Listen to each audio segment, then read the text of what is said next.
Hi everyone. In today's video we are going to talk about some beginner friendly plants. These are the peperomias. Okay, so the peperomia is also called the radiator plant. I'll tell you why later. It is one of the two large genera of the family Piperaceae. Now Piperaceae has two different families. So one is the peperomia family, the other one is the piper family, which is nothing but the pepper, the black pepper that you have, as well as the beetle leaf. All of that are part of the piper family. So peperomias are, you could call them the close cousins of the black pepper or the beetle leaf, but it's a different genera of plants. So in the peperomia family, you have about 1600 species of plants and counting. While these plants are concentrated in the tropics and subtropics, especially in the Central America and South American regions, these are now found all over the world and they are very easy and very popular house plants. Although they are very different varieties, like you have 1600 species of these, so you'll find some with big leaves, small leaves, tiny leaves, trailing varieties, etc. But most of these leaves are a little succulent like. They are quite fleshy as well as they have stout stems, and they also sometimes bloom. Okay, now I can show you in this. If you see the blooms, they are very unremarkable. These are typical rat tail blooms. Okay, and the blooms could be anywhere from yellow to brown. So if you see this, this is more brown. You see this one, and you see one bloom here as well. You see this tiny bloom on this one. This is also a bloom. So this is more yellowish, whitish yellow, versus this is more brown.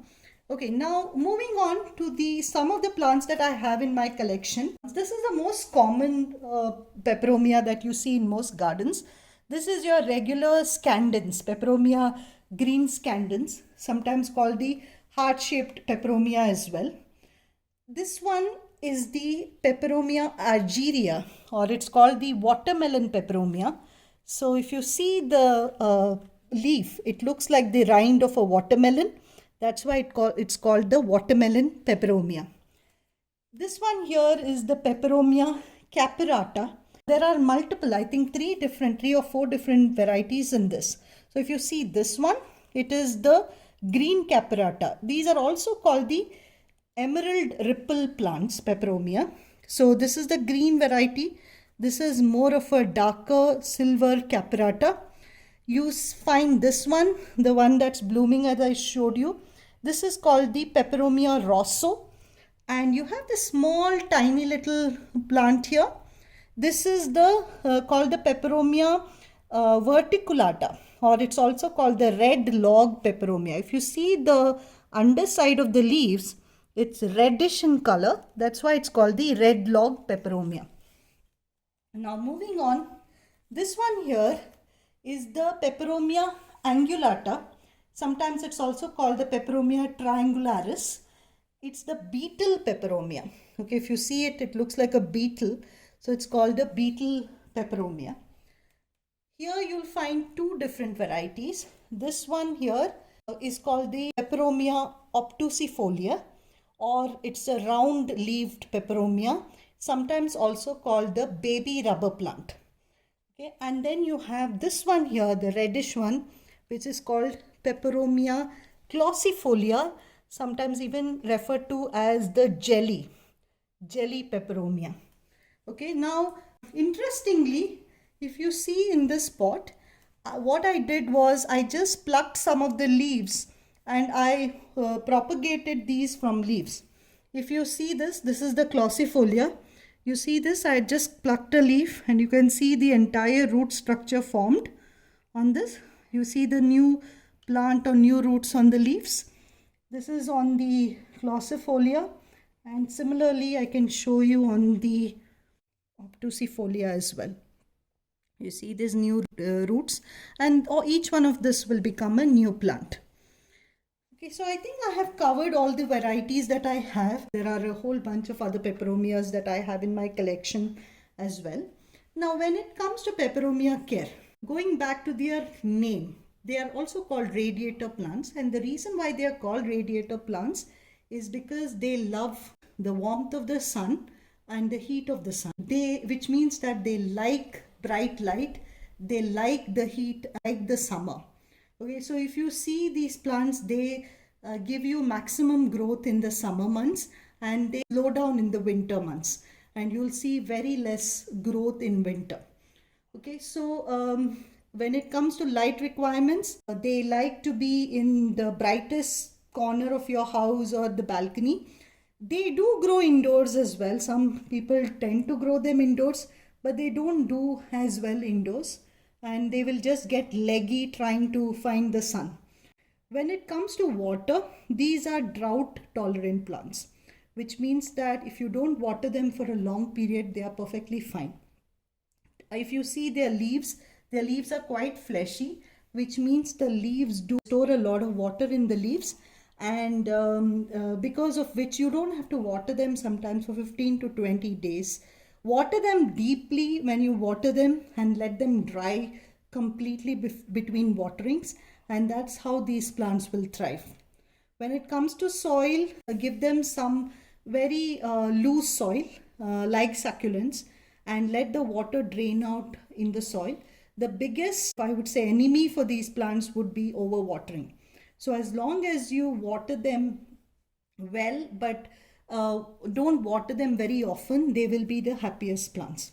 These are one of the most low maintenance plants that you can find in the plant kingdom, very similar to your pothos or syngoniums, right? So, but in terms of water requirements, these are even more drought tolerant than the pothos. So you can imagine if you are watering your pothos every, say, 7-8 days, peperomias can tolerate no watering for 15 days. My tip for beginners would be pot them in very loose soil, put them in a hanging basket, and water them once in 15 days and forget about them, and these plants will do extremely well for you.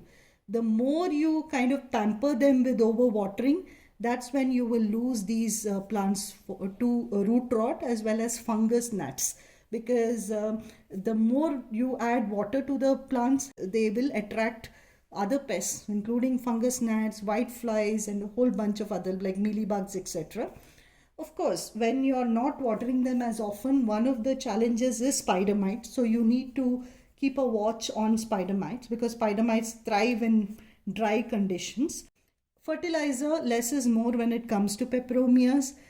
Even if you don't fertilize them, they're okay. Otherwise, use a regular NPK, which is slow release fertilizer, or if you're going organic, use vermicompost or cow dung manure, etc. Very rarely, I would say once in a couple of months should be more than enough to fertilize. Propagation, I've already spoken about it. They can be propagated from leaves, they can be propagated from stem cuttings, node cuttings, they can be divided through the roots, etc. These love to be root bound. So once you pot them in a pot, they don't need to be repotted for years together. And that's how they will thrive. And you can easily propagate them as well into different pots. So that's really about peperomia. So I have, I think, covered most of the care requirements for them. Very easy plants for beginners especially. So if you are the kind of person who likes to have non-fussy plants wherein you don't require too much of care, or those that can thrive on benign neglect, these are the plants, right plants for you. So and very cost effective as well. They are not as expensive. Of course, there are certain varieties like the Argyria is quite expensive, the beetle peperomia is quite expensive, but the regular ones like the Clausifolia and even the Caperata, etc., they are quite economical to buy and well available in most nurseries. The Scandens is almost available everywhere. So easy to start a collection. Only when it comes to the exotic varieties, you might have to forage or hunt for them. And very, very easy and effective house plants to add to your house plant collection. So thanks so much for watching, and I hope you will get some peperomias into your collection as well. Thanks so much. Bye.